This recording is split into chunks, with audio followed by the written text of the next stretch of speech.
Imagine you have a giant chocolate chip cookie. Let's say the length is inches and the width is b inches. To find the total area of the cookie, how much chocolatey goodness you get, you could multiply the length by the width area x b. But what if you want to get fancy and cut the cookie into a giant square? You'd need to consider all the little squares along the edges. The formula AB2A22 tape 2 helps us figure out the area of this giant square cookie. Let's break it down. A 2, this represents the area of a big square made entirely from the A portion of the cookie.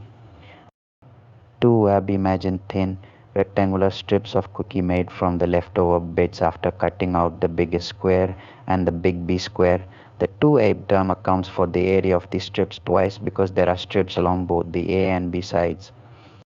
B2, this represents the area of a big square made entirely from the B portion of the cookie.